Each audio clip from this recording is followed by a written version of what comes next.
தமிழன் பக்திமான். நீங்க இந்தியாவில் எந்த மாநிலத்துக்கும் போய் பாருங்க, 40,000 கோயில்களுக்கு மேல் இருக்கிற ஒரு மாநிலத்தை இந்தியாவில் எந்த மாநிலத்திலும் பார்க்க முடியாது. அந்த அளவுக்கு 40,000 கோயில்கள் பார்த்து பார்த்து பார்த்து கட்டியிருக்கான். தமிழ்நாட்டில் மாத்திரம் இப்படி பிரம்மாண்டமான கோயில் கட்டினா போதாது, கம்போடியால போய் கட்டியிருக்கான். அங்கோர் வாட்டில் உலகத்தின் மிக பிரம்மாண்டமான இந்து ஆலயம் அங்கோர் வாட்டில் கட்டியிருக்கான். எவ்வளவு ஆலயங்கள், எப்படி பக்திமான் இல்லாம இருக்க முடியும்? எவ்வளவு சடங்குகள், எவ்வளவு சம்பிரதாயங்கள், எவ்வளவு கும்பாபிஷேகம், எவ்வளவு தேரோட்டம். இன்னைக்கு ஒவ்வொரு நிகழ்வுக்கும் ஒரு சின்ன பிரதோஷம், ஒவ்வொரு கோயிலும் எவ்வளவு கூட்டம். மதுரையில் எங்க ஊர்ல சித்திரை திருவிழா, அழகர் ஆத்துல இறங்குற அன்னைக்கு வைகையே மக்கள் தலையா இருக்கும். ஒரு வாரத்துக்கு அழகர் தான் ஹீரோ. அழகிரி எல்லாம் ஹீரோ கிடையாது, மலையில அழகர் தான் ஹீரோ. அப்படி ஒரு பெரிய திருக்கூட்டம். யாரும் இங்க வாங்க அப்படின்னு போஸ்டர் போடுறது இல்ல, சோசியல் மீடியால அழைப்பு விடுறது இல்ல. ஆடி அமாவாசைக்கு போய் பாருங்க, ராமேஸ்வரத்துல 15 லட்சம் பேர் இருக்கான். ஒரு போஸ்டர் கிடையாது, ஒரு வாங்கன்ற கோஷம் கிடையாது, ஒரு ஸ்பெஷல் பஸ் கிடையாது, ஒரு ட்ரெயின் கிடையாது. 10 லட்சம் பேர் வந்து நிக்கிறான். ஆன்மீக பூமின்னா தமிழ்நாடு தான் இந்தியாவிலே ஆன்மீக பூமி. தமிழ்நாடு எப்போதும் ஆன்மீக மண் தான். இது யாரோ ஒரு பேரை சொல்லிக்கிட்டு அவர் மண்ணு இவர் மண்ணு, பெரியாரே மண்ணுங்கிற நீ பெரியார் மண்ணுன்னு பேசுறது என்ன அர்த்தம்?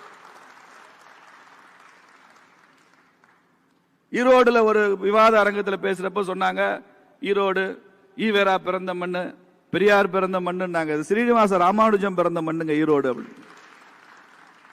நீங்க ஈரோட்டில் உள்ள வீடுகளுக்கு எல்லாம் போய் பாருங்க, ராமர்சாமி படம் இருக்கும். ராமசாமி படம் எந்த வீட்டில் இருக்காது. அப்படி அந்த அளவுக்கு ஆன்மீகம் இருக்கு. ஆனா தமிழ் அரசியல் நாத்திகத்தை பேசுகிற அரசியல். உங்களுக்கு நான் இது ஏன் டைகோட்டமின்னு சொல்றேன்? தமிழ் சமுதாயம் ஆன்மீகமயமானது, தமிழ் அரசியல் நாத்திகம் பேசுகிற அரசியல். இங்க கோயிலுக்கு போறது ஃபேஷன் இல்ல, விபூதி வச்சுக்க மாட்டான், குங்குமம் வச்சுக்க மாட்டான், நாஸ்திகம் பேசுவான். தமிழ்நாட்டில் ஒரு நடிகர் இருந்தார், லட்சிய நடிகர் SSR இருந்தார். அவர் ஏன் லட்சிய நடிகர்? புராண படங்கள்ல கடவுள் வேடமெல்லாம் அணிந்து நான் நடிக்க மாட்டேன், நான் நாஸ்திகன்னு சொல்லிட்டார் அவர். அதனால அவர் லட்சிய நடிகரான். இப்படி தமிழ் அரசியல் இருக்கே, இது நாத்திகம் பேசும்.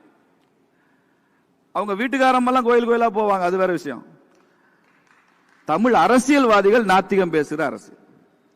இந்த முரண்பாடு தமிழக அரசியல் இருக்கு. அதே மாதிரி Tamil Nadu it's essentially a multilingual society. ஒரு பன்மொழி சமுதாயம். தமிழ் சமுதாயம் என்பதே ஒரு பன்மொழி சமுதாயம். தமிழ்நாட்டில் அதிக எண்ணிக்கையில் தெலுங்கு பேசுறவங்க இருக்காங்க, கன்னடம் பேசுறவங்க இருக்காங்க, உருது பேசுற முஸ்லீம்கள் இருக்காங்க, சௌராஷ்டிரா பேசுறவங்க நிறைய இருக்காங்க, பரமக்குடியில மதுரையில. மலையாளம் பேசுறவங்க நிறைய, மேற்கு மாவட்டங்கள்ல மலையாளம் பேசுறவங்க இருக்கிறாங்க. நீங்க தேனி மாவட்டத்தில் கோம்பைன்னு ஒரு சின்ன ஊர், அங்க போய் பார்த்தீங்கன்னா ஒரு தெரு முழுக்க கன்னடம் பேசுற தெரு, ஒரு தெரு முழுக்க தெலுங்கு பேசுவாங்க, ஒரு தெரு முழுக்க தமிழ் பேசுவாங்க, இன்னொரு தெரு முழுக்க மலையாளம் பேசுவாங்க. ஒரு சின்ன ஊர்ல 4 தெரு 4 மொழி பேசுறவங்க ஒரு சின்ன ஊர்ல ஒற்றுமையா இருக்கான், நல்லிணக்கத்தோட இருக்கான், எந்த பிரச்சனையும் இல்லை அவனுக்கு. மொழி அவனுக்கு ஒரு பிரச்சனையே கிடையாது. பாரதிய ஜனதா கட்சி நம்புகிற அடிப்படை கொள்கை ஜாதி துவேஷம் பாவம் என்பது பாரதிய ஜனதா கட்சியினுடைய கொள்கை தான். மற்ற கட்சிகளுக்கும் பாரதிய ஜனதா கட்சிக்கும் அடிப்படையில் வேறுபாடு உண்டு. அது திராவிட கட்சிகளோ கம்யூனிஸ்ட் இயக்கமோ காங்கிரஸ் மாதிரியான தேசியம் பேசிய கட்சிகளோ ஜாதிகள் இல்லாத ஒரு சமுதாயம் இருக்க வேண்டும் என்பதைத்தான் அவர்கள் கொள்கையாக சொல்வார்கள். காஸ்ட்லெஸ் சொசைட்டி என்று சொல்வார்கள். பாரதிய ஜனதா கட்சி சற்று வேறுபடுகிறது. இந்த நாட்டில் அரசியல் 100 ஆண்டுகள் கூட ஆகவில்லை. சரியா சொன்னா 75 ஆண்டுகள் ஆகிறது. அதற்கு முன்னால சுதந்திர போராட்டத்தை கணக்கில் எடுத்துக்கொண்டால் இன்னொரு 100 வருஷம் சேர்த்துக்கிட்டா கூட ஒரு 150 வருஷத்துக்கு மேல அரசியலுக்கு வரலாறு இல்லை இந்தியாவில். ஆனால் இந்த நாட்டில் ஜாதிய சமுதாயங்கள் 5000 ஆண்டுகளுக்கு மேலாக இருந்து கொண்டிருக்கிறது. 5000 ஆண்டுகளுக்கு மேலாக இருக்கிற ஒரு சோசியல் இன்ஸ்டிடியூஷனை வெறும் 150 ஆண்டுகள் கூட இல்லாத ஒரு அரசியல் அரசமைப்பு அதை கூடாது, ஒழித்துவிட வேண்டும் என்பது ஆணவம். இட்ஸ் an arrogance என்று நான் நம்புகிறேன். அதற்கான உரிமை எந்த அரசியலுக்கும் இல்லை. அதனால பாரதிய ஜனதா கட்சியினுடைய நோக்கம், லட்சியம், கொள்கை எல்லாம் என்னன்னா ஜாதியே கூடாது என்பதல்ல, ஜாதிகளுக்குள் பேதம் கூடாது, துவேஷம் கூடாது என்பதுதான் பாரதிய ஜனதா கட்சியினுடைய கொள்கை. ஜாதிங்கிறது ஒரு சோசியல் இன்ஸ்டிடியூஷன், ஒரு ஃபேமிலிக்குள்ள நடக்கிற உறவுகள், சம்பிரதாயங்கள், சடங்குகள், அவங்களுக்கென்று இருக்கிற வாழ்க்கை முறைகள் சம்பந்தமானது. அதிலெல்லாம் அரசியல் சென்று நுழைவதற்கு இடமே இல்லை என்று நம்புகிறோம். இதுல எங்கே பிரச்சனை வருகிறதுனா, இந்த நாட்டை புரிந்து கொள்ள முடியாதவர்கள் மேற்கத்தியர்கள்.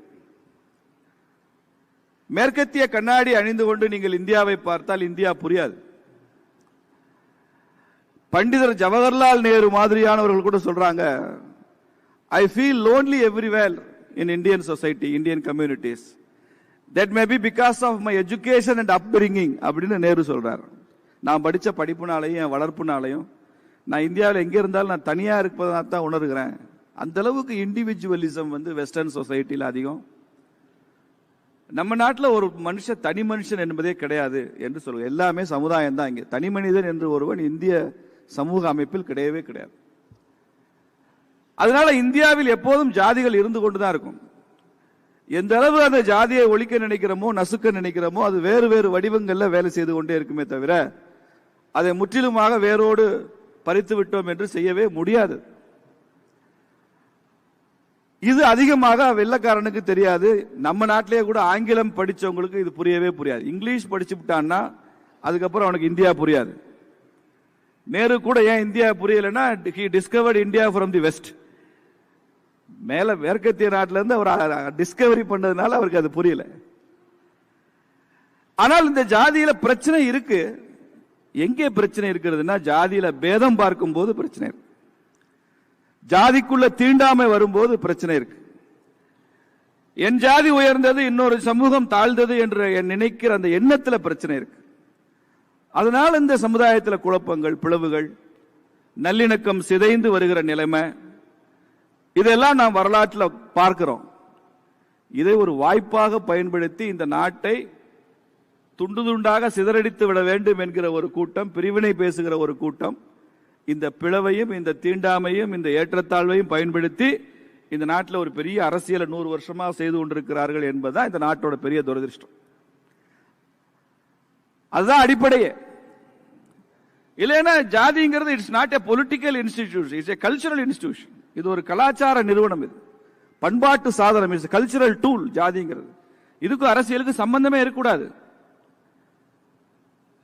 காஞ்சி பரமாச்சாரியார்ட்ட ஒருத்தர் போய் கேட்கிறார், மகா பெரியவர்கிட்ட, இந்த ஜாதிகள்லாம் இப்படி நாடு முழுக்க சமுதாயத்தில் இவ்வளவு இருக்கே, இதனுடைய ரெலவன்ஸ் என்னன்னு கேட்கிறார். அவர் கேட்கும் போது மடத்துல முன்னால பெருசா விறகு அடுக்கி வச்சிருக்கிறாங்க, அதை கட்டி வச்சிருக்கிறாங்க. அப்ப காஞ்சி பெரியவர் சொன்னாரா, நீ போய் அதுல ஒரு விறகு எடுத்துட்டு வான்னு சொன்னாராம். சுள்ளி, விறகு இல்ல சுள்ளி. இவர் போனாரு, அப்படியே உருவினாரு, ஒரு சுள்ளி வந்துருச்சு. இன்னொன்னு எடுத்துட்டு வா, இன்னொன்னு உருவினாரு. இன்னொருத்தட்ட போய் நீ 2 உருவிட்டு வா. உருவ வந்துட்டே இருக்கு. நீ இந்த உருவிய சுள்ளி எல்லாம் மொத்தமா வச்சு ஒரு கட்டு கட்டு, அதுல இருந்து அடுக்கி வச்சுட்டு உன்னை உருவி பாருன்னு சொன்னாராம். உருவ முடியல. மகா பெரியவர் இதன் மூலமாக சொல்ல வருகிற செய்தி என்னன்னா, சமுதாயம் என்பது ஒட்டுமொத்தமாக இருக்கிற ஒரு கட்டு. இதுல யார் வேணாலும் எதை வேண்டுமானாலும் உருவி விடலாம், இல்லாமல் செய்து விடலாம். அதற்கு பதிலாக 10 சுள்ளியா விறகா எடுத்து தனித்தனியா ஒரு கட்டு போட்டு அதையெல்லாம் மொத்தமாக ஒரு கட்டாக கட்டி வைத்தால் அதிலிருந்து ஒரு சுள்ளியை கூட நீ உருவி விட முடியாது. அதனாலதான் நம்ம நாட்டில் தேவர்னு ஒரு கட்டு, நாடார்னு ஒரு கட்டு, நாயுடுன்னு ஒரு கட்டு, பிள்ளைமார்னு ஒரு கட்டு, செட்டியார்னு ஒரு கட்டு, ஒன்னொன்னுக்கும் தனித்தனி குல தெய்வங்கள், அதற்கென்று ஆதி தெய்வங்கள், அதற்கென்று வாழ்க்கை முறை, அதற்கென்று பண்பாடு, அவங்களுக்கென்று திருமண முறை, அவர்களுக்கென்று சடங்குகள், சம்பிரதாயங்கள், அவர்களுக்குள் கொடுக்கல் வாங்கல், இப்படி தனித்தனி கட்டா கட்டி ஒட்டுமொத்தமா இந்து என்கிற ஒரு பெரிய கட்டு கட்டி வைத்திருக்கிறார்களே. இந்த இந்து சமுதாயம் அமைந்திருந்தால் இதை உருவியிருக்கவே முடியாது. தமிழ்நாட்டில் ஆட்சி மாற்றத்தை உருவாக்கி மீண்டும் மக்களாட்சியை உருவாக்குவதற்காக வருகை புரிந்திருக்கின்ற இந்தியாவின் பிரதமர், நமது தேசிய ஜனநாயக கூட்டணியின் தேசிய தலைவருமாகிய மாண்புமிகு பிரதமர் அவர்களே, நமது தேசிய ஜனநாயக கூட்டணியின் தமிழ்நாடு தலைவர், அனைத்திந்திய அண்ணா திராவிட முன்னேற்ற கழகத்தின் பொதுச் செயலாளர்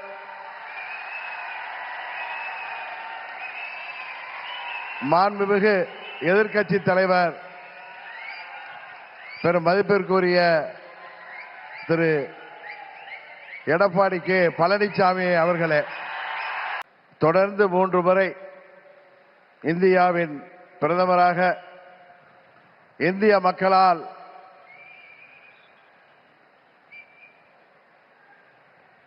ஏற்றுக்கொண்டு இந்தியாவை உலக அரங்கிலே ஒரு சிறந்த இடத்திற்கு உயர்த்தி கொண்டிருக்கின்ற பாரத பிரதமர் அவர்கள் தமிழ்நாட்டிலே நடைபெற்றுக் கொண்டிருக்கின்ற இந்த மக்கள் விரோத குடும்ப ஆட்சியை முடிவுக்கு கொண்டு வர வேண்டும் என்கிற ஒரே நோக்கத்தோடு அம்மா மக்கள் முன்னேற்ற கழகம் இந்த கூட்டணியிலே வர வேண்டும் என்று அவர்கள் விரும்பினார்கள்.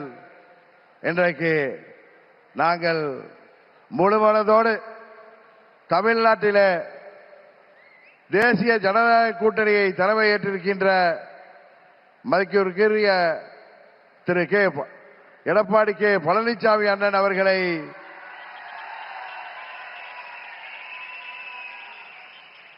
முழுமனதோடு ஏற்றுக்கொண்டு வந்திருக்கிறோம். நாங்கள் எல்லாம் அம்மாவின் தொண்டர்கள் என்பதை எதிரிகள் மறந்துவிட்டார்கள். புரட்சி தலைவர் வழிவந்தவர்கள், இதய தெய்வம் அம்மாவின் தொண்டர்கள் நாங்கள். எங்களுக்குள் சண்டை சச்சரவுகள் இருந்தது உண்மைதான். ஆனால் தமிழ்நாட்டின் நலனை கருதியும் அம்மா மக்கள் முன்னேற்ற கழகத்தின் நலனை கருதியும் மாண்புமிகு பிரதமர் அவர்களின் அழைப்பை ஏற்று நாங்கள் எங்கள் மனதிலே இருந்த எல்லா கோபதாபங்களையும் விட்டுவிட்டு 21 நம்மால் முடியாமல் போன அம்மாவின் ஆட்சியை உறுதியாக தமிழகத்திலே ஏற்றிட உருவாக்கிட எந்த ஒரு மனமாச்சரியமும் இன்றி, எந்த ஒரு தயக்கமும் இன்றி, எந்த ஒரு குழப்பமும் இன்றி, சில பேர் சொல்கிற போல எந்த ஒரு அழுத்தமும் இன்றி அம்மா மக்கள் முன்னேற்ற கழகம் இந்த கூட்டணியிலே எங்களை இணைத்துக் கொண்டிருக்கின்றோம். இந்த கூட்டணியின் வெற்றிக்காக அம்மா மக்கள் முன்னேற்ற கழகத்தின் ஒவ்வொரு தொண்டரும் தமிழ்நாடு முழுவதும் அயராது பாடுபடுவான் என்கிற உறுதியை மாண்புமிகு பிரதமர் அவர்களுக்கும் எதிர்க்கட்சி தலைவர் மாண்புமிகு எடப்பாடி பழனிசாமி அவர்களுக்கும் இந்த நேரத்திலே நான் சொல்லிக் கொள்கிறேன். ஒரு விஷயத்திலே எதிர்ப்பதென்றால் அதிலும் உறுதி, ஆதரிக்க வேண்டும் என்றால் அதிலும் உறுதியாக இருக்கக்கூடிய தன்மையை அம்மா அவர்கள் எங்களுக்கு கொடுத்திருக்கிறார்கள். ஒரே குடும்பத்தைச் சேர்ந்தவர்கள், பங்காளிகளாக இருந்தவர்கள் நாங்கள். எங்களுக்குள் இருந்த சண்டையால் பிரிந்து இருந்தோம் என்பது உண்மை. இன்றைக்கு எல்லாவற்றையும் தூக்கி எறிந்துவிட்டு பாரத பிரதமர் மோடி அவர்கள் தமிழ்நாட்டிலே ஒரு மக்களாட்சியை உருவாக்க வேண்டும், புரட்சி தலைவர் டாக்டர் எம்ஜிஆர் அவர்களின் ஆட்சியை உருவாக்க வேண்டும், எங்களின் இதய தெய்வம் அம்மா அவர்களின் ஆட்சியை உருவாக்க வேண்டும் என்கிற உயரிய நோக்கத்தோடு இன்றைக்கு மக்களை வாட்டிக் கொண்டிருக்கின்ற இந்த மக்கள் விரோத குடும்ப ஆட்சியை முடிவுக்கு கொண்டு வர வேண்டும் என்பதற்காக நாங்கள் முழுவனதோடு இந்த கூட்டணியிலே இணைந்திருக்கிறோம் என்பதை அவர்களுக்கு மீண்டும் நான் இந்த நேரத்திலே தெரிவித்துக் கொள்கின்றேன். இன்றைக்கு தமிழ்நாடே ஒரு கொலை நாடாக, கொள்ளை நாடாக மாறி கிடக்கிறது. பத்திரிகைகளையும் ஊடகங்களையும் பார்த்தால் எங்கு பார்த்தாலும் கொலை, கொள்ளை, பெண்களுக்கு பாதுகாப்பு இல்லை, போதை மருந்து பழக்கம், போதை மருந்துக்கு ஒரு ஹப்பாகவே தமிழ்நாடு மாறி இருக்கிறது என்பது வேதனைக்கு உரியது. இன்றைக்கு அனைத்து தரப்பு மக்களும், அவர்கள் விவசாயிகளாக இருக்கட்டும், அரசு ஊழியர்களாக இருக்கட்டும், ஆசிரியர்களாக இருக்கட்டும், மருத்துவர்களாக இருக்கட்டும், செவிலியர்களாக இருக்கட்டும், ஏன் மாற்றுத்திறனாளிகள் கூட இன்றைக்கு போராடுகின்ற நிலையில இந்த மக்கள் விரோத ஆட்சி ஏற்படுத்தி இருக்கிறது. இங்கே மக்கள் எல்லாம் வருத்தத்தில் இருக்கிறார்கள்.